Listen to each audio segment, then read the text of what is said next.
Halo teman-teman, kembali lagi di podcast Bemuara. Kali ini bersama saya Agung dan rekan saya. Prasetyo Abdi Nugraha.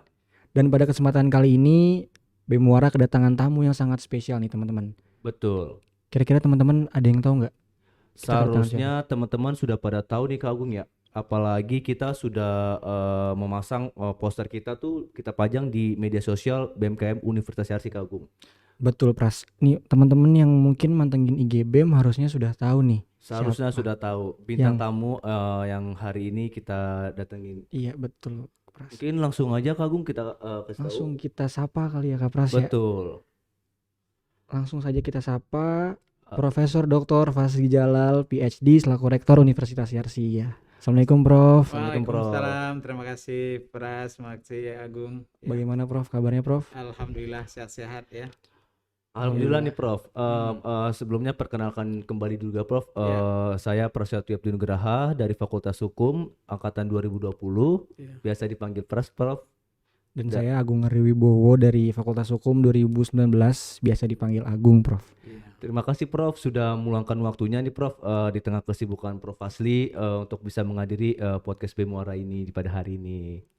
Saya yang terima kasih ya Iya. ada kesempatan hadir bersama teman-teman, apalagi podcast Bemuara ini saya lihat sudah memproduksi cukup banyak. Iya, Betul Prof. betul Prof. Mudah-mudahan makin banyak dilihat Amin. oleh Amin masyarakat dan amin masyarakat amin. banyak. Insyaallah, ya. Amin amin Ya. Prof.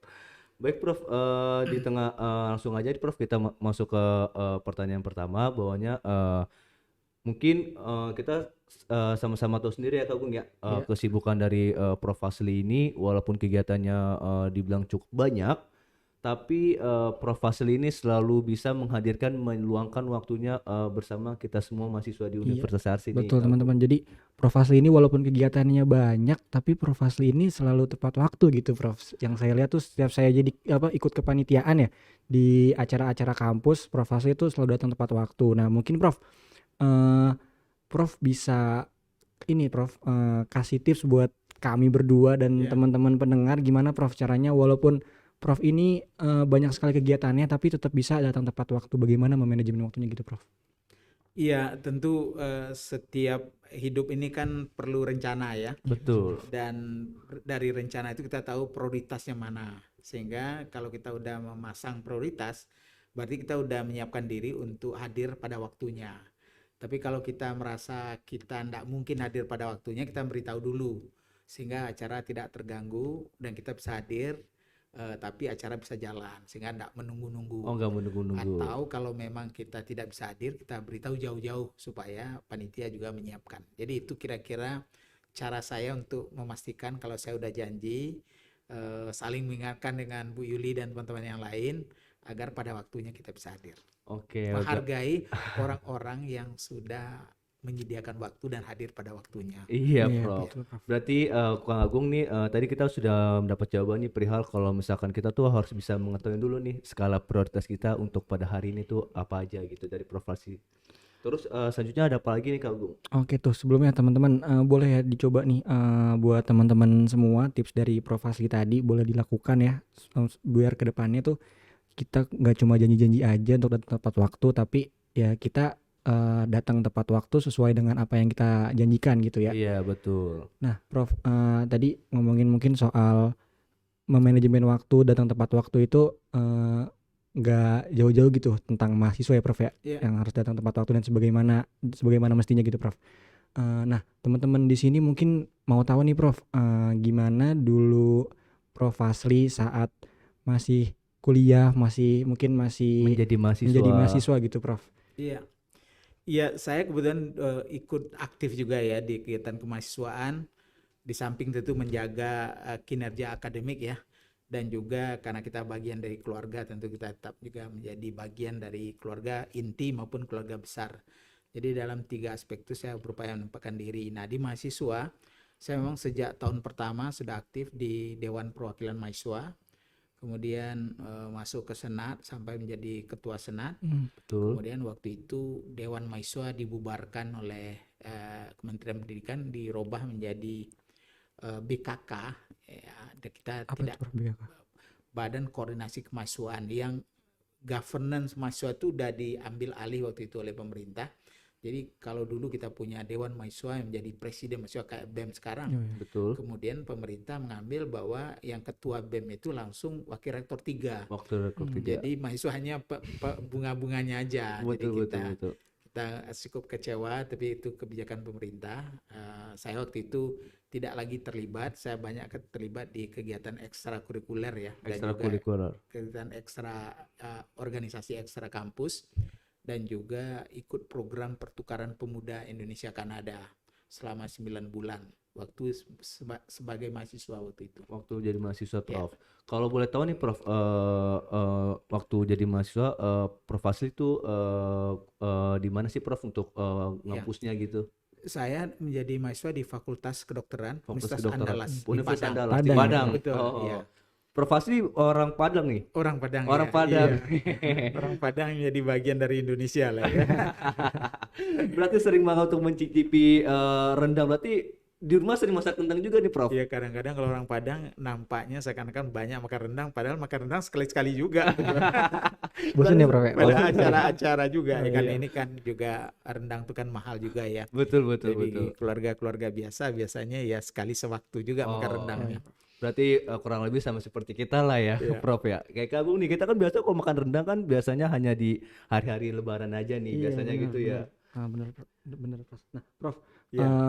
ini Prof tadi Prof sempat menyinggung terkait Prof pernah melakukan pertukaran pelajar ya Prof ya. Itu Iya. kalau boleh tahu di mana Prof? Di Kanada ya, Oh, di ya Kanada. di Kanada, 4,5 bulan di Kanadanya, Oh iya. 4,5 bulan di Indonesianya, di desa yang sangat terpencil di Indonesia. Waktu saya mahasiswa itu saya mendapatkan lokasinya di desa Tanjung Robokan namanya, di Kabupaten Sanggau di Provinsi Kalimantan Barat. Kalimantan Oh. Barat. Jadi kalau kita dari Pontianak itu 12 jam ke ibu kota Kabupaten Sanggau, kemudian naik mobil lagi 6 jam ke arah Entikong. Entikong itu perbatasan dengan Malaysia. Perbatasan dengan Malaysia. Kemudian kira-kira seperempat jam sebelum Entikong itu masuk ke hutan. Oh. Nah, di dalam hutan itu, karena syarat desanya enggak boleh ada listrik, enggak boleh ada jalan aspal, enggak boleh ada jangkauan TV. Betul. Supaya pengalaman anak-anak Kanada bersama kita itu se-ekstrim mungkin. Oh, Karena kalau betul, dia belajar dari perbedaan yang besar, kesempatan dan pengalaman belajarnya lebih baik gitu. Itu filosofi mereka. Oh. Kalau kami yang orang Indonesia tentu pergi ke sana, ke daerah maju, masyarakat maju. Jadi betul. bedanya betul. jelas besar gitu ya. Besar sekali. Berarti sangat menginspirasi sekali nih Kak Agung nih, Iya, dari betul. perihal tadi perjalanan Prof Fazli dari yang ibaratnya dari perdesaan sampai menuju ke kota di luar negeri yaitu Iya, Kanada Kanada, gitu. Yang kita tahu sendiri Kanada itu adalah bisa terbilang tuh maju nih Kak Agung dari segi perekonomian dan sebagainya Kak Agung. Iya betul. Kanada tuh di Amerika ya Prof ya. Iya, di Amerika Utara ya. Di Amerika Jadi Utara, di Prof. atas dari Amerika Serikat. Ya. Oke, baik. Selanjutnya ada apa lagi nih Kak Agung? Nah, Prof, mungkin teman-teman selain tadi Prof sudah menceritakan ya semasa Prof mungkin masih duduk di bangku perkuliahan nih, pastinya teman-teman juga mau tahu nih Prof, perjalanan karir Prof Fazli hingga akhirnya sekarang menjabat sebagai rektor Universitas Yars ini, Prof. Iya. Jadi saya kebetulan mahasiswa teladan juga ya, dan kemudian menjadi lulusan terbaik waktu itu ya. Jadi dapat privilege untuk bisa diundang langsung jadi dosen ya. Jadi dosen. Jadi betul. saya menjadi dosen di Fakultas Kedokteran, kemudian bekerja juga di Rumah Sakit Semen Padang, di samping jadi dosen dan praktek sore gitu. Kemudian dapat kesempatan ikut lagi program pertukaran pemuda ini Oh. sebagai pemimpin kelompok, namanya group leader. Jadi ada 8 anak Kanada, 8 anak Indonesia, itu di bawah koordinasi saya dengan teman dari Kanada 1 orang ya. Nah, kemudian 9 bulan di sana, pulang saya mengajar, kemudian saya ikut lagi ke Kanada sebagai koordinator untuk ketiga kembali. kalinya. Waktu di sana saya ambil TOEFL test. TOEFL test. TOEFL test di Kanada, di Simon Fraser University namanya, dapat nilai sekitar 567 waktu itu ya. Saya nggak tahu gunanya, ini sekedar tes saja karena di sana, dan kemudian ada kesempatan tes. Rupanya saya pulang, kemudian ada tawaran dari USAID ya, dari Amerika Serikat, bahwa dia memberikan beasiswa untuk orang-orang Indonesia yang dosen maupun juga yang udah bekerja di kementerian, Betul. maupun juga di TNI Polri, karena waktu itu sejumlah tentara juga hadir. Nah, Kak, dengan modal sertifikat itu saya bisa langsung masuk untuk belajar ke Amerika. Oh. Jadi hanya 3 tahun jadi dosen, kemudian langsung belajar ke Amerika untuk PhD di Cornell University di New York ya. Dulu. Kemudian tamat, saya langsung diminta membantu di Bappenas. Oh, Bappenas. Bappenas waktu itu saya diminta jadi kepala biro di Bappenas. Ya sekarang istilahnya direktur mengurus kesehatan dan gizi. Kesehatan dan Sejalan gizi. dengan bidang saya, kemudian dipindahkan ke Biro Kesejahteraan Sosial. Tambah lagi portofolionya di samping kesehatan gizi, dan terakhir menjadi kepala Biro Agama, Pendidikan, Kebudayaan dan Olahraga. Wah. Nah, ini bermitra dengan 3 kementerian, Kementerian Pendidikan dan Kebudayaan, Kementerian Agama karena pendidikan banyak di sana, dan juga Kementerian Pemuda dan Olahraga. Nah, waktu itulah banyak saya berinteraksi dengan isu-isu pendidikan. Akhirnya tahun 2000-an saya diminta membantu di Kementerian Pendidikan Nasional. Betul. Oleh menterinya waktu itu Profesor Yahya Muhaimin, jadi eselon 1 di sana. Kemudian menjadi Dirjen Pendidikan Luar Sekolah dan Pemuda. Kemudian masuk Pak Profesor Malik Fajar sebagai menteri, saya tetap diminta di sana. Kemudian datang menteri baru Profesor Bambang Sudibyo, saya diminta pindah ke Dirjen yang mengurus guru dan tenaga kependidikan, yang melahirkan Undang-Undang Guru dan Dosen, di mana guru bisa dinaikkan gajinya 2 kali lipat. Ya, Betul. waktu itu tuh tahun 2005 kita menghasilkan Undang-Undang Guru dan Dosen. Kemudian saya dipindahkan ke Dirjen Dikti 2 tahun, sudah Dirjen Dikti 2 tahun menjadi wakil menteri. Kemudian dari wakil menteri berhenti sebagai wakil menteri, kemudian diminta memimpin BKKBN RI selama 2 tahun lebih. Nah, kemudian saya menjadi konsultan untuk program-program Australia untuk bidang pendidikan dan kesehatan, dan juga beberapa kegiatan lain ya yang saya lakukan. Kemudian baru menjadi rektor YARSI. Wah. Nah, Panjang sekali nih Kak Gung ya dari perjalanan dari luar biasa banget, dari perjalanan dari mahasiswa sampai sampai sekarang nih Prof menjadi seorang rektor, sangat menginspirasi nih untuk buat teman-teman semua nih. dijalani aja. Let it flow. Pokoknya tapi berikan perhatian yang sebesar-besarnya. Betul. Kesempatan itu tidak datang 2 kali. Betul banget Prof. Prof. Selagi kita masih diberi kesempatan tuh gunain aja Kak Gung ya untuk kesempatan itu, karena yang Prof bilang tuh benar sekali bahwa kesempatan itu tidak datang 2 kali. Betul. Untuk teman-teman semua nih, untuk teman-teman dari pendengar podcast Bemuara, mungkin bisa nih untuk bisa menjadi inspirasi untuk teman-teman semua nih dari kisah dari perjalanan Prof Fazli ini. Baik, selanjutnya ada apa lagi nih Kak Gung? Nah, selanjutnya nih Prof ya. Tadi Prof sudah menceritakan karir Prof ya, sampai akhirnya sekarang menjabat sebagai rektor Universitas YARSI nih Prof. Nah, sebenarnya saya, Kak Pras mungkin ya, dan mungkin teman-teman di luar nih Prof, penasaran nih Prof. Jabatan atau pekerjaan sebagai rektor itu kerjanya ngapain aja sih Prof? Iya, jabatan sebagai rektor itu kan sebagai pimpinan di universitas ya. Betul. Kita punya birokrasinya, ada wakil rektor, ada dekan, ada wakil dekan, ada kepala prodi, ada sekretaris prodi, dan kemudian unit-unit fungsional ya yang melaksanakan Tridharma ini dan yang mendukung Tridharma. Tridharma tentu ada bidang pengajarannya, ada bidang penelitiannya, ada bidang pengabdian masyarakatnya. Nah, di kita di Universitas YARSI kita tambahkan sekarang ada wakil rektor bidang Ruhul Islam. Nggak ada di Indonesia, hanya kita aja tuh. Betul. Universitas YARSI aja yang punya dedicated wakil rektor khusus untuk mengurus Ruhul Islam. Nah, ini kita sudah buat Dr. Andy yang menjadi itunya, dan dia yang mengkoordinasikan semua dosen-dosen agama agar pembelajaran agama itu masuk menjadi isu di pembelajaran umum. Kemudian kehidupan beragama itu masuk ke dalam semua dimensi kehidupan kampus, dan kemudian pengetahuan, keterampilan beragama dan keseharian kita, perilaku kita hendaknya menggambarkan Ruhul Islam itu. Oh, betul.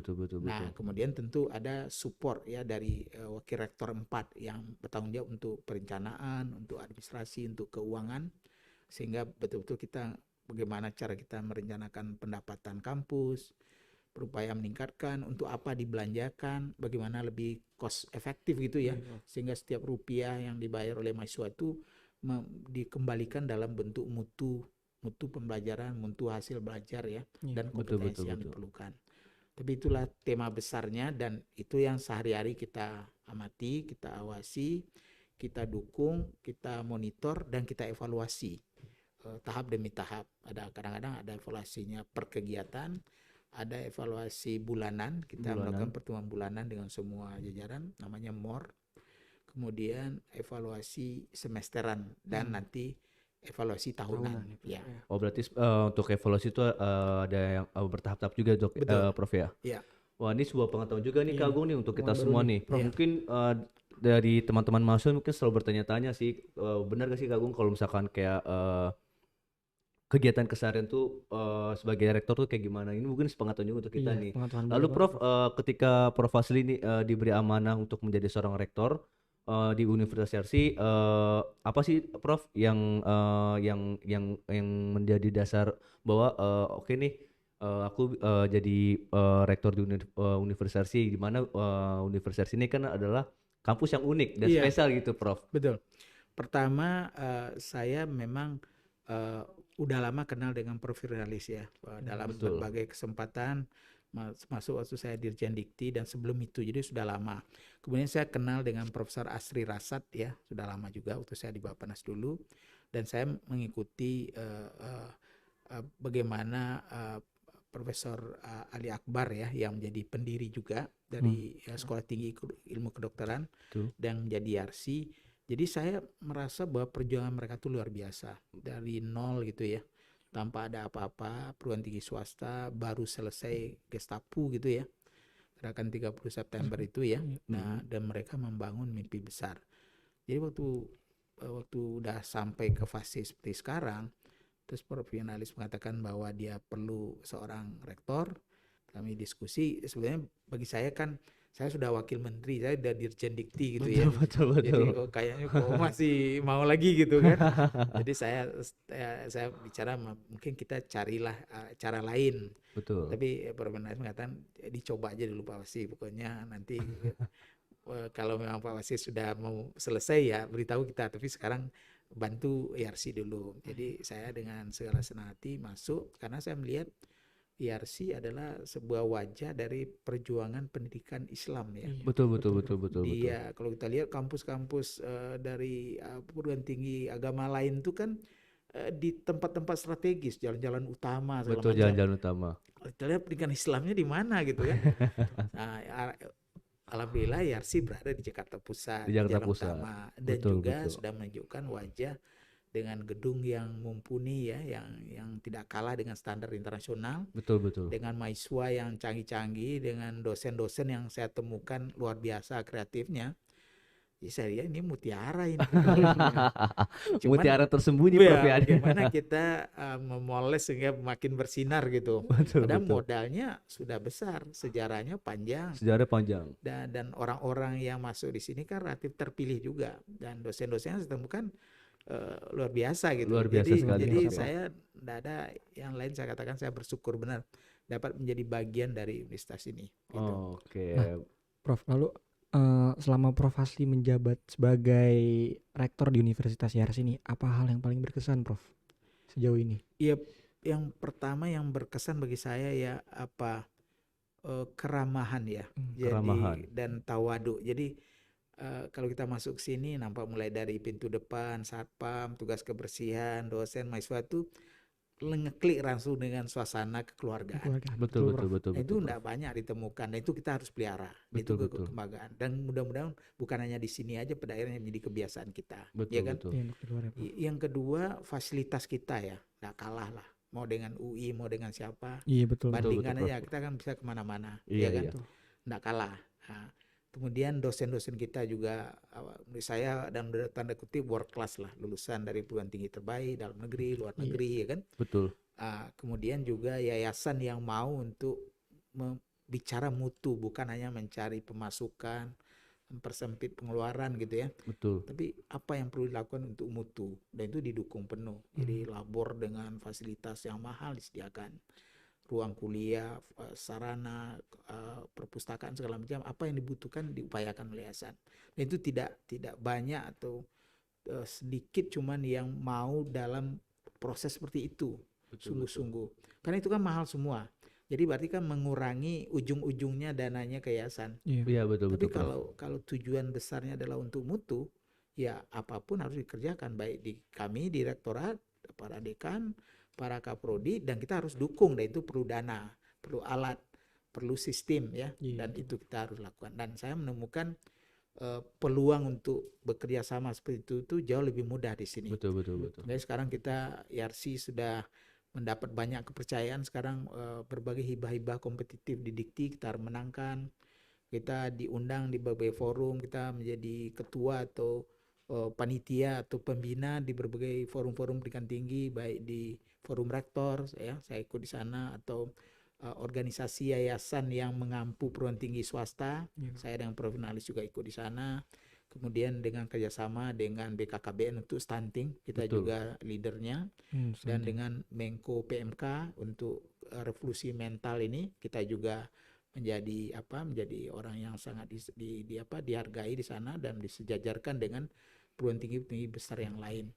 Jadi secara pendek saya lihat bahwa banyak hal sebetulnya kita punya di IRC ini. Tinggal lagi bagaimana memaksimalkan. Betul. Karena dalam agama kita kan la in sakartum la azidannakum wala in kafartum inna azabi lasyadid ya. Jadi kalau kita tidak mensyukuri apa yang kita miliki, mensyukuri itu harus memaksimalkan pemanfaatannya. Jangan malas-malas padahal nih ruang bagus, dosen bagus ya. Kemudian rasa syukur itu akan membuat rahmat akan berlimpah pada kita. Betul. Tapi sekali kita sia-siakan nih, barang ini kan mudah sekali rusak. Iya. Kemudian makin kusam gitu ya. Orang-orang juga tidak antusias. Nah, itu menuju kehancuran aja lagi. Itu diinginkan oleh agama. Kalau kita tidak syukuri apa yang kita miliki ini, tunggulah, ya kan, laknat yang akan diberikan. Nah, itu yang harus kita upayakan. Jadi kita ingin rasa syukur itu menjadi kegiatan yang antusias, yang produktif, dan membuat rahmat bertambah. Kita hindari, jangan kita menyia-nyiakan kesempatan. Betul. Tadi yang dibilang Prof. Fas itu benar banget tuh kalau yang di poin pertama tuh yang saya garis bawah itu bahwasanya dari kita masuk dari lobi di bawah di lantai 1, bahwasanya dari mulai Sapam, OB dan lain sebagainya itu selalu menerapkan 5S-nya Kak Gung. Sampai ke semua mahasiswa juga. Kayak salam kita selalu ada ya Kak Pras ya. Iya betul, kayak kita tuh bertemu di lorong tuh selalu ada sapa, assalamualaikum Kak, assalamualaikum, waalaikumsalam. Itu kerasa banget nilai Islamnya Prof. Gitu. Kayak Alhamdulillah ya. Alhamdulillah banget. Jadi kayak ibaratnya kayak kita nih untuk mahasiswa yang di universitas ini kayak bersyukur banget lah, apalagi nilai-nilai moral seperti itu sangat penting. Itu bisa untuk kita pedoman bagi kita untuk masa depan kita gitu. Betul sekali. Dan saya juga menggarisbawahi ini Prof, yang tadi di akhir Prof sampaikan tuh terkait bersyukur ya Prof ya. Iya. Tuh teman-teman jangan lupa harus selalu bersyukur, jangan sampai kufur nikmat ya Prof ya.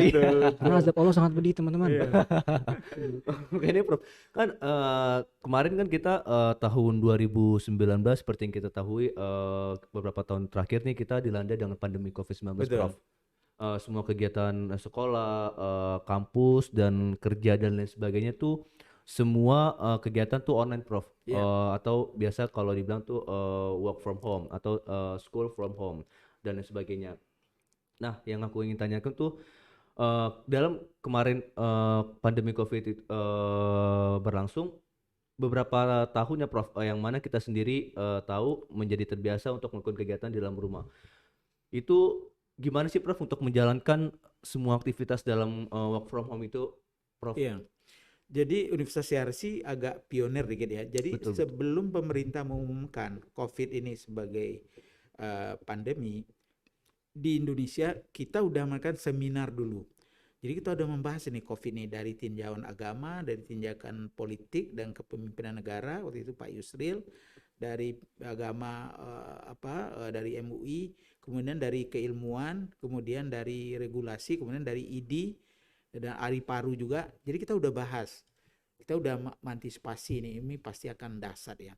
Tapi Betul, betul, betul. siapa yang tahu ya, ada siapa yang bisa menduga ya Menduga. terjadi Betul, COVID itu. betul, Jadi kita betul. terima ini adalah cobaan dari Yang Maha Kuasa, jangan panik dan kita lihat ini dengan jernih karena biasanya tidaklah diberikan cobaan itu oleh Yang Maha Kuasa kalau yang kaum yang menerima itu tidak mampu mengatasi. Betul, betul, Itu betul, kita betul. pegang. Yang kedua, kalau kita menjalankannya dengan tawaduk dan tawakal, insya Allah disediakan kemuliaan Betul, atau betul. kebahagiaan. Kita nggak tahu nih seperti apa, dan berapa lamanya. Iya. Tapi modal kita itu ya. Jadi waktu datang kita langsung ikuti aturan pemerintah, work from home ya. Dan kemudian tentu panik semua. Betul, betul, betul. Gimana nih di rumah nggak ada kontak fisik segala macam. Tapi kita jalani tahap demi tahap itu. Jadi kita bersyukur kita membuat sebuah pusat pembelajaran jarak jauh. Itu setara dengan wakil rektor kita buat. Itu setara dengan wakil rektor untuk mengkoordinasikan supaya tidak panik dosennya, mahasiswanya, dan staf demi staf ditata. Bagaimana agar cara berpindah dari offline ke online ini total Betul, ya, betul. berpindah penuh, bukan Iya. bukan Total. hybrid, total Iya, gitu iya, ya, iya. tanpa babunya.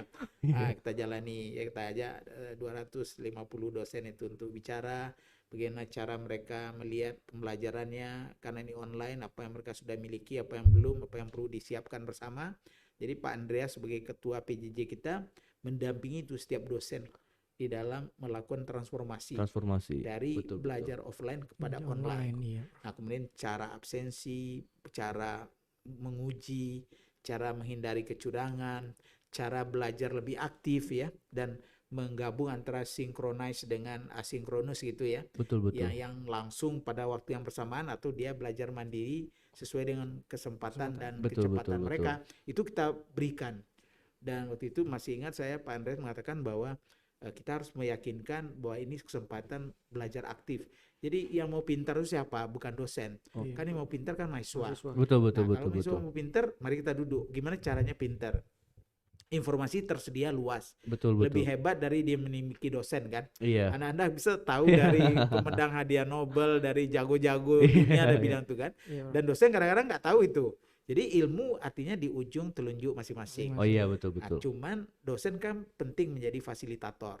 Nah, bagaimana cara dosen berpindah dari yang mulanya dengar saya, ikuti apa yang saya katakan, lihat kata-kata saya nanti keluar ujian gitu kan. Betul, betul, betul. Catat itu. Kemudian alhamdulillah keluar ujian dapat A gitu kan.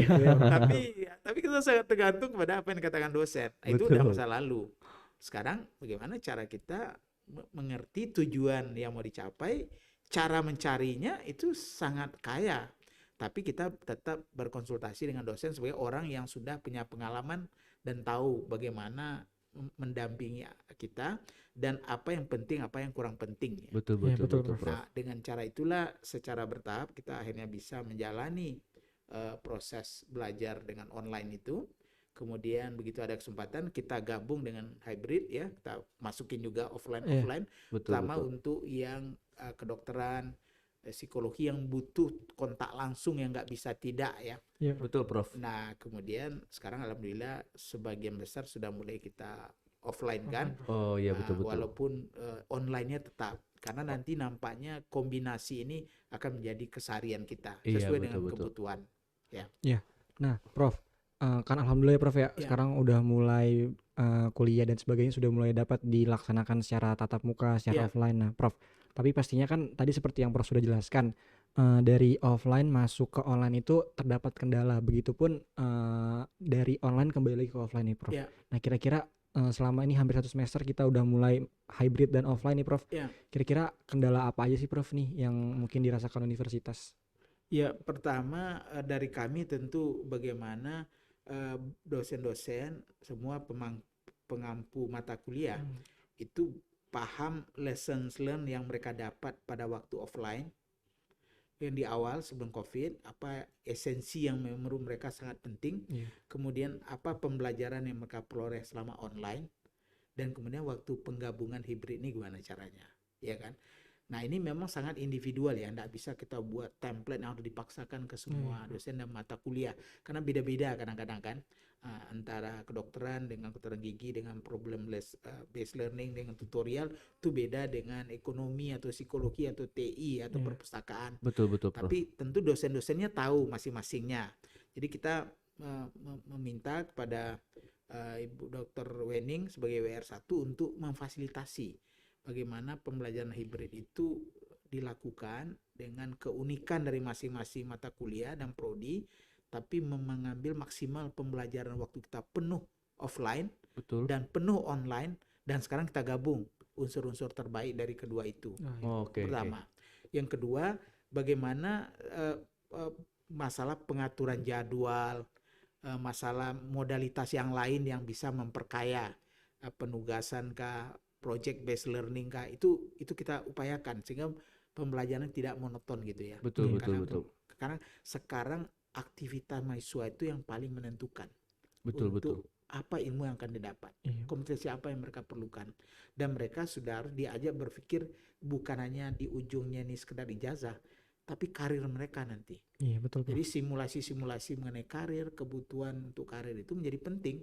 Dengan modal itulah mudah-mudahan dosen nanti diampu oleh para dekan dan kaprodinya dan kami direktorat bisa menemukan jalan yang cocok untuk mereka di prodi mereka, di mata kuliah mereka, dan pengalaman mereka pribadi maupun berkelompok, kombinasi seperti apa yang terbaik itu diberikan kepada mahasiswa. Betul.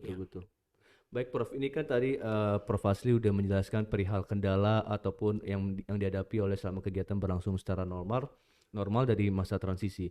Mungkin ada nih Prof harapan dari Prof Fazli untuk Civitas Akademika terutama mahasiswa untuk menghadapi masa transisi ini Prof, seperti mungkin tetap menjaga protokol kesehatan atau mungkin harapan dari Prof Fazli untuk teman-teman semua dari mahasiswa Universitas Syarsi ini Prof.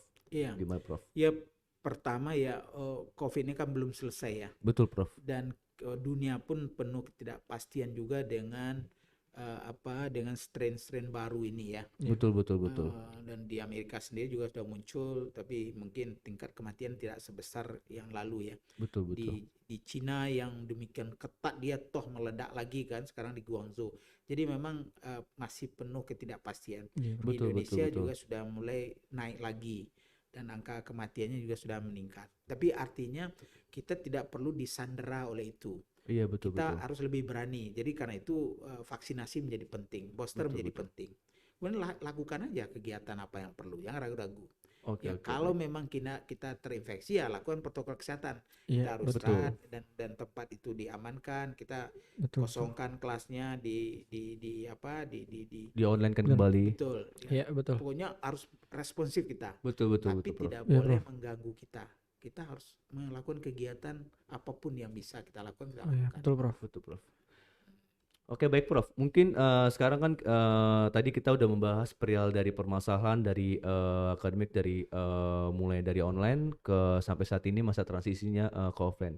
Terus mungkin dari banyakkan mahasiswa di Universitas Syarsi ini menanyakan Prof perihal bantuan ataupun dana dan beasiswa Prof di Universitas Syarsi ini. Itu ada nggak sih Prof program beasiswa baik kerjasama maupun pihak swasta ataupun dari pihak negeri secara finansial untuk tetap menempuh pendidikan di universitas ini Prof? Ya pertama waktu COVID datang kita bertekad direktorat tidak boleh ada yang DO hanya karena tidak mampu membayar. Betul. Kita pastikan, kita beritahu juga BEM waktu itu, coba cek ada ndak yang akhirnya dia terpaksa mundurkan diri karena tidak mampu. Kita akan tahan bagaimanapun caranya, jangan dia mundurkan diri. Ditunda ke pembayarannya segala macam. Jadi itu tekad kita. Kemudian karena memang beban keluarga makin besar, tentu beasiswa makin penting. Betul Prof. Jadi kita mencoba, kalau dulu sebelum COVID karena kondisi ekonomi perusahaan agak lumayan, kita punya beasiswa dari beberapa bank gitu ya, yang mitra kita. Tapi karena COVID mereka juga terdampak besar, jadi mereka tidak bisa meneruskan. Kita ambil alih dengan beasiswa dari pemerintah. Kartu Indonesia Pintar. Sayang kartu Indonesia Pintar ini kan dia membayar hanya 1/4 dari SPP kita. Betul. Jadi kalau kita beri beasiswa di sana berarti 3/4-nya adalah diambil dari dana yayasan. Wah, Betul. Itu bedanya dengan mereka yang di negeri. Iya. Kalau mereka dapat beasiswa, dia memang betul-betul bebas gitu. Betul, betul, Tapi betul, kita betul. yang kehilangan itu adalah yayasan. Setiap orang itu, ya kalau 10 juta SPP kita yang diberi pemerintah cuma 2,4, ya 7,6-nya kita yang nanggung Kita gitu. yang nanggung, ya. Setiap orang tambah terus. iya betul. Iya, Ah, betul, betul, betul. Tapi akhirnya kita terima. Jadi kita mulai dengan 14 orang, kemudian naik lebih dari 2 kali lipat tahun berikutnya. Dan tahun sekarang ini kita udah punya 72 orang yang di cover dengan beasiswa. Oh Betul, iya. betul, 72 betul, orang. betul. Nah, naik lagi 2 kali lipat dari tahun sebelumnya. Jadi kita berharap mudah-mudahan nanti YARSIS sendiri bisa pula menambah. Kita sedang lihat caranya gimana. Karena kita juga sekarang terdampak oleh COVID kan. Di tahun pertama COVID itu kan hampir sepertiga kita kehilangan murid baru. Betul, Iya, betul, betul, betul.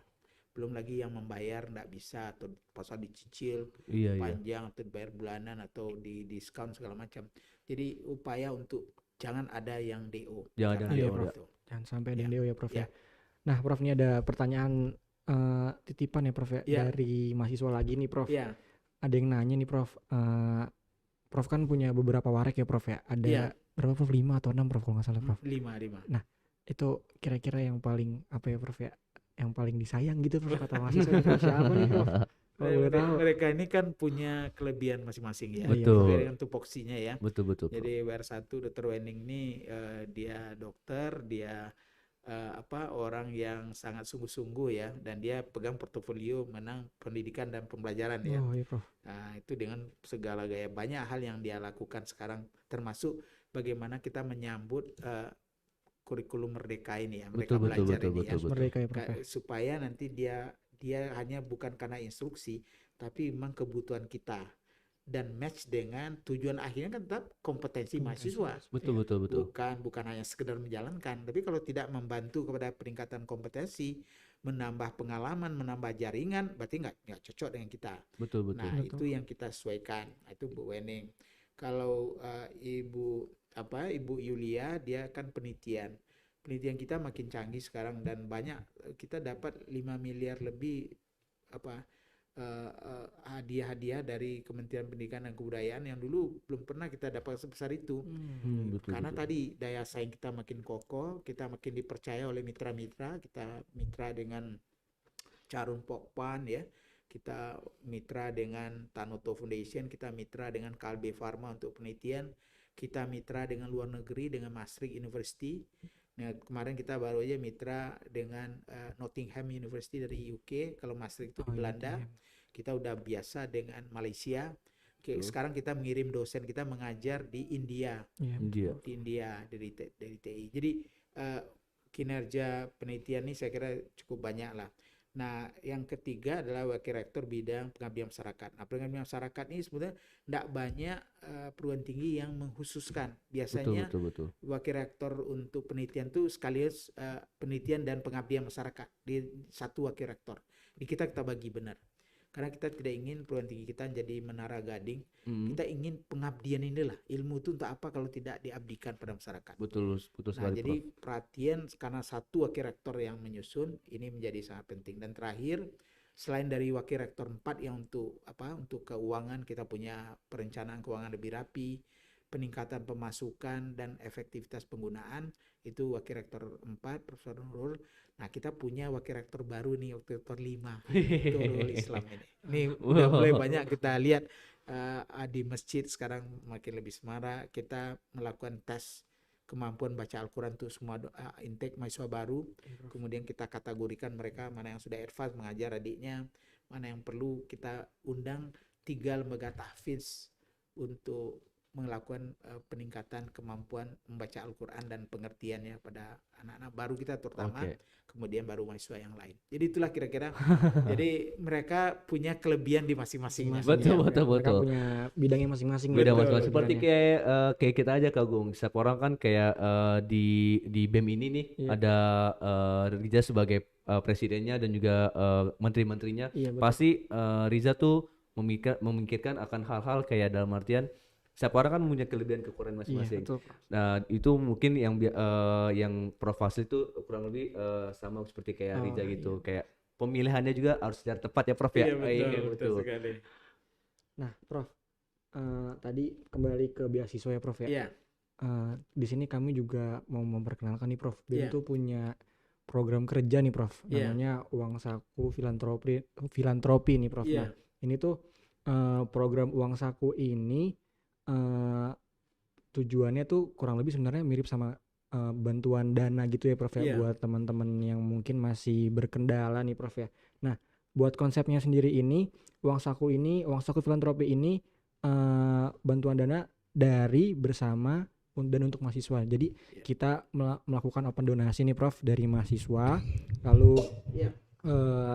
bersama mahasiswa juga kita lakukan, dan Iya. pada akhirnya kita berikan juga untuk mahasiswa nih, Prof. Iya. Nah, dan alhamdulillah 3 minggu kemarin kita udah melakukan open donasi ya, Prof ya. Kita udah masuk ke kelas-kelas, ke tiap-tiap kelas. Nah, dan dana yang terkumpul itu sebesar sementara 12.055.700 rupiah, Prof. Luar biasa itu Alhamdulillah, ya. Prof, ya.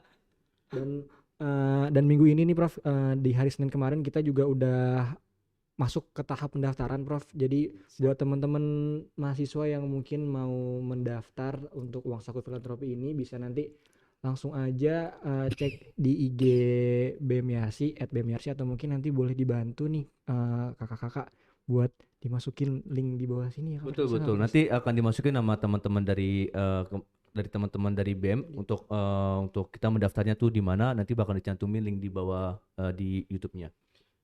Nah, mungkin Prof, terkait tadi apa yang sudah saya jelaskan Iya. tentang Uang Saku Filantropi ini, Prof, mungkin ada tanggapan atau Iya. saran atau kritik gitu, Prof? Saya kira saya bersyukur sekali ini ya. Ini mulia sekali ya. Karena bayangkan karena saya pernah dalam kesulitan seperti itu ya. Iya. Saya dulu kalau nggak ada beasiswa Persemar mungkin nggak pernah jadi dokter lah. Ya, jadi saya merasakan benar betapa ya kayak setitik air pun kalau kita dahaga itu kan luar biasa. Iya, Betul. Nah, Prof. apalagi ini didapat dengan ketiakawanan, kekeluargaan bersama mahasiswa. Mahasiswa, Ini kan betul. lebih dasar lagi ya. Jadi dia mengorbankan kenikmatan dia untuk melihat kebutuhan temannya, dan temannya ini tentu merasa lebih tinggi nilai itu daripada orang yang memang kaya atau pemerintah yang memberikan. Karena Iya. ini Betul. jadi karena itu saya sangat mendukung, silakan nanti dikembangkan waktu mencoba melihat memverifikasi siapa yang membutuhkan. Iya, betul, Prof. Nanti kami bisa chip in, baik kami dosen secara individual ya untuk ikut menjadi bagian dari gerakan ini, ataupun kalau ini cukup strategi saya bisa mencoba meyakinkan yayasan, karena cara menemukan ini kan penting. Betul. Dan kalau memang dia tidak dapat oleh bidik misi dan tidak ada sumber lain padahal kebutuhannya real, dan tadi filantropi tadi sudah mencoba tapi karena ini keterbatasan padahal kebutuhannya mungkin lebih besar dari Iya. itu, Betul. nanti ini kita kerjasamakan. Kami siap untuk menjadi pendamping dari itu. Wah, terima kasih Wah, banyak, Prof. makasih Ya, banget nih. ya. Karena tadi kualitas dari seleksinya itu yang sangat berharga. Betul. Sehingga kita dengan profil dari anak yang perlu dilihat. Nah, kita udah kalau udah BEM yang melakukan, kita percaya. Jadi resource mobilization yang kita lakukan itu cukup mencari sumber dananya saja, atau sumber dana Anda yang sudah diniatkan tapi nggak tahu mau diarahkan kemana. Jadi di sini kita bersinergi. Iya, Wah, Dan betul, saya betul, kira Prof. mungkin orang-orang tua atau alumni nanti bisa ikut bisa ikut kalau membantu, ya. kita tepat mendeskripsikan siapa aja teman-teman kita yang butuh apa dan Betul. kenapa dia butuh itu. Ya, bagus itu. Oke, baik nih Prof. Mungkin terima kasih atas tanggapan dan sarannya dari program kerja yang diadakan oleh BMKM ini, yaitu filantropi. Mungkin selanjutnya nih Prof, dari teman-teman BEMYARSI juga ini mengenai kita tahu sendiri bahwasannya kita ada Permendikbud nomor 30 Prof tahun 2021 tentang pencegahan dan penanganan kekerasan seksual di lingkungan perguruan tinggi. Yang ingin saya tanyakan tuh bagaimana sih Prof dari Universitas Yarsi ini menyikapi Permendikbud ini, dan sudah sejauh mana proses dari Universitas Yarsi ini dalam mengimplementasikan Permendikbud ini, Prof? Iya. Jadi pertama, sebelum Permendikbud ini ada atau sebelum undang-undang itu keluar, di Yarsi sudah ada beberapa kasus itu ya. Betul. Kebetulan dosen yang terlibat dan saya sendiri ikut menelusurinya. Tapi kita kan punya komite etik ya. Iya. Ya, kemudian ini di bawah Senat. Jadi Senat membentuk komite etik. Komite etik ini ada SOP-nya. Jadi kalau ada kasus tuh dilaporkan resmi. Laporan resmi itu bisa dari kami, bisa dari mahasiswa atau bisa dari dosen yang tahu, dari manapun harus diterima, dan sekali laporan itu masuk diproses gitu ya. Dan sampai ada yang terpaksa dimundurkan atau karena memang terbukti bahwa ada pelanggaran etik di sana ya. Jadi kita udah lakukan. Nah, sekarang dengan adanya undang-undang baru dan keseriusan Kementerian Pendidikan, Kebudayaan, Riset dan Teknologi untuk mengoperasionalkan itu ya dengan dibuatnya permen tadi itu, kami kan sudah membuat SOP di dalam kampus kita sendiri. Kita kemudian punya pusat namanya Pusat Kesejahteraan Keluarga, PPKS ya Prof. ya? PPKS. PPKS. Nah, itu tuh menjadi motor kita. Jadi bagaimana kita sedang, tidak salah saya sudah selesai, Bu Okta sudah membuat timnya ini. Timnya dibuat di universitas sesuai dengan peraturan menteri. Padahal sebetulnya kalau otonomi perguruan tinggi itu adalah domainnya Senat Komite Etik untuk pelanggaran-pelanggaran yang dilakukan oleh dosen, oleh tenaga pendidik, dan oleh mahasiswa. Oh, gitu Prof. Tapi karena menteri merasa harus lebih elaboratif dan diatur oleh secara sentralistik, jadi kita membuat komite itu sekarang. Betul. Kemudian kita membangun yang kita sebut dengan konselor. Jadi siapa nanti kalau kasus terjadi supaya dia tidak distigma, jangan sampai dia yang menjadi terdakwa dan makin parah kan. Iya, betul Dan Prof. kalau perlu didampingi, kalau perlu bagaimana caranya, itu keahlian dari konselor. Ini kita buat karena kita punya fakultas psikologi ya. Iya betul. Nah, kemudian tentu bagaimana di kalangan mahasiswa sendiri. Jadi kita membuat saya kira apa kader namanya, lupa saya. Tapi ada mahasiswa-mahasiswa yang berminat untuk menjadi aktivis di sini, Iya. kita latih. Betul. Dilatih untuk menjadi orang yang menjadi frontliner gitu. Dia yang membaca kalau ada kemungkinan menerima informasi dan kadang-kadang yang bersangkutan kan malu atau takut segala Iya, macam. betul, Prof. Nah, Betul, Prof. teman-temannya inilah yang pertama yang memudahkan agar laporan masuk diproses tanpa membebani yang bersangkutan. Nah, jadi untuk itu kita malah sudah punya lomba kemarin tentang kader-kader untuk kekerasan seksual itu, Iya. se-DKI. Betul Oh, Prof. iya. Yang kemarin yang duta kekerasan Duta seksual itu. kekerasan itu. Itu salah satu contoh bagaimana kita cukup serius untuk menindaklanjuti Betul. Iya. apa yang diatur oleh permen itu. Baik Oke, Prof, berarti sudah berproses lah ya Prof Iya. ya terkait Tapi ini kan kekerasan seksual itu kan kayak puncak dari gunung es ya. Iya, Iya. betul. Yang terbaca itu hanya bagian kecil, tapi di dalam tuh dalam berbagai cara-cara ya, kata-kata, sikap apa segala macamnya. Jadi ini perjuangan tidak pernah berhenti lah. Jadi kita harus peka dengan itu dan membela teman-teman kita jangan sampai dia teraniaya lagi. Iya. Ya. Betul.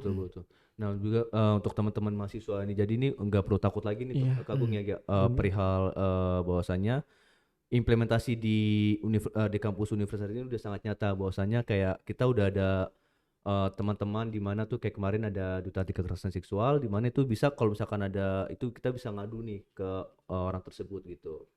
Iya. Untuk jika ada terjadi hal-hal yang dilecehkan gitu. Betul. Baik saja, ada apa lagi Kak Agung? Oke, yang terakhir mungkin ya Prof nih, dua pertanyaan terakhir deh Prof ya. Iya. Mungkin yang pertama terkait harapan Prof untuk BMKM Universitas Yarsi untuk saat ini maupun ke depannya Prof. Iya. Dan yang satu lagi itu untuk Universitas Yarsinya dan mengapa harus memilih Yarsi sebagai kampus tujuan Prof. Gitu. Iya. Pertama untuk BEM ya. BEM ini kan sangat penting ya. Betul. Jadi kita kan tahu bahwa kalau pendidikan formal itu punya aturan-aturan. Tapi kalau pendidikan non formal atau ekstrakurikuler ini dia lebih luas ya, lebih banyak kemungkinan yang dilakukan. Nah, di sini kreativitas, inovasi ya, berpikir di luar box itu sangat dimungkinkan. Jadi karena itu kita harus membuka kesempatan seluas-luasnya dan kalau bisa semua mahasiswa hendaknya terlibat. tinggal lagi bagaimana menyalurkan. Kita kan punya UKM nih. Iya, Betul, betul, Prof. Pertanyaannya UKM nih kalau kita punya 1.100 atau 1.200 nanti mahasiswa baru kita tertampung enggak sebagian besar kalau enggak semua ke dalam UKM yang sesuai dengan minatnya. Oh, iya, Betul, Prof. betul, betul, betul. Nah, bagaimana cara kita menawarkan, bagaimana cara kita memfasilitasi bahwa memang mereka punya talenta tertentu atau keinginan tertentu dan ada wadah. Kadang-kadang kan betul, betul. mereka belum tentu merasa nyaman langsung ya, Iya, lihat-lihat segala macam dulu. Nah ini kan perlu sosialisasi. Iya, betul, Prof. Tapi yang paling penting juga memelihara UKM-UKM yang sudah ada ini. Jadi saya nanti ingin sekali dengan BEM untuk duduk apa kegiatan minimal yang harus terjadi di UKM-UKM itu Oh, iya. setiap tahun. Setiap tahun. Iya. Betul, Setiap betul, tahun. betul. Dan taruhlah yang minimal dulu. Kalau ekstra nanti kan boleh ya kan. Iya, betul, betul, Tapi betul. jangan sampai nggak tahu kita atau nggak ada sama sekali. Harus Betul, ada. betul, betul. Nah kemudian kita diskusikan bagaimana mensinergikan antara kegiatan di rektorat dengan UKM-nya dengan di fakultas-fakultas Betul, betul, yang betul. juga punya sumber dana, ya kan? Yang Iya, dari betul, betul. kita ya. Nah kemudian dengan jelasnya pemetaan kebutuhan apa di masing-masing UKM, baru kita lihat berapa costing yang perlu disediakan. Silakan ya. Betul, Prof. betul, betul. Nah, kalau kita tidak mampu semua, mampu enggak misalnya UKM mengatakan di kami mungkin ini agak banyak pendukungnya di luar karena apa kegiatannya itu agak trendy gitu. Kami mungkin dengan 50% bisa. Betul. Kalau ini kami nggak dapat apa-apa dari luar nih Pak, ini harus 90%. Oke. Ya kan? Nah, ini mungkin 100%, tapi itu kan diketahui bersama. Iya, Prof. Iya, Nah, iya. mudah-mudahan kombinasi itu membuat tidak ada anak IRC yang tidak disalurkan bakat minat potensinya Betul, betul, dan betul. dia nyaman di tempat yang dia pilih, walaupun dia bisa berpindah-pindah atau ikut di beberapa kegiatan. Iya, betul, Betul, Prof. Kemudian sekali UKM itu ada, dia harus tumbuh dan dia harus punya aktivitas dan kita cari cara untuk mendukung mereka. Iya. Tapi saya lihat juga BEM hendaknya harus lebih banyak juga bermain dengan senat-senat. Iya, Karena iya, sebetulnya itu bisa disinergikan juga. Iya, Atau sinergi, tidak terjadi perulangan lah yang tidak perlu. Nah, untuk kenapa IRC harus dipilih, saya kira sudah sangat jelas ya. Iya, Prof. Wah, Gedungnya terbaik dari kampus-kampus, dosennya luar biasa, mahasiswanya apalagi ya kan, fasilitasnya juga ya, Prof. fasilitas luar biasa. Apalagi untuk nilai-nilai Islamnya, Prof ya. Itu tadi. Dan juga kita bahasa Inggris ya, bahasa Inggris ini sedang kita rapikan sekarang.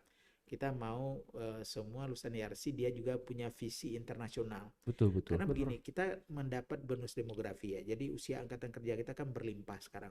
Betul, Bro. Pada saat negara-negara sekitar kita menua, Cina menua, Jepang apalagi ya kan, Iya, Prof. dia butuh tenaga kerja banyak sekarang. Oh, iya, betul, Prof. Mengemis-ngemis mereka mencari tenaga kerja untuk masuk. Eropa menua, Australia menua, Amerika Utara. Kita yang paling banyak angkatan kerja, cuman mutunya nih. Mutunya, Prof. Mutu. Nah, salah satu adalah kemampuan berkomunikasi dalam bahasa Inggris dan melihat pasar internasional itu bukan jauh, bisa kita rencanakan. Betul, betul. Jadi kami sedang mencoba kerjasama dengan Inggris ini untuk merubah pembelajaran bahasa Inggris kita, Ya, Prof. kemudian menawarkan bagaimana menyusun career planning sejak dari tahun pertama dia sudah punya ide gitu, yang terus diupdate gitu ya sampai dia tamat nanti. Kemudian bagaimana soft skill mereka untuk bekerja di internasional, Iya. cross cultural understanding. Kemudian bagaimana caranya dia mengerti sustainability, misalnya alam ini sustainable development goals yang menjadi tujuan dunia, sehingga kalau dia kemana-mana dia bicaranya nyambung gitu. Nyambung, Oh, betul, iya, betul, Orang betul, lihat betul. wah ini canggih nih anak kata, walaupun dari Indonesia gitu. Betul, betul. Nah, jadi itu kita upayakan, mudah-mudahan kita coba dulu kepada sejumlah mahasiswa, terus nanti kita lebarkan sehingga semua mahasiswa yang punya keinginan untuk menuju pada internasionalisasi kita akan coba tawarkan program ini. Betul, sangat Luar biasa, Prof. sangat luar biasa Betul. sekali kagumnya untuk dari program-program yang kerja yang diusung oleh dari Prof. Asli. Prof. Asli Dan juga Universitas Yarsi. dan Universitas Yarsi. Untuk teman-teman seperti yang sudah disampaikan oleh Prof. Asli, kalau tadi tuh Universitas Yarsi memiliki fasilitas yang sangat memadai dan tentunya mampu bersaing dengan universitas-universitas lain yang ada di Indonesia maupun di luar negeri ya, Prof. ya. Betul. Ya.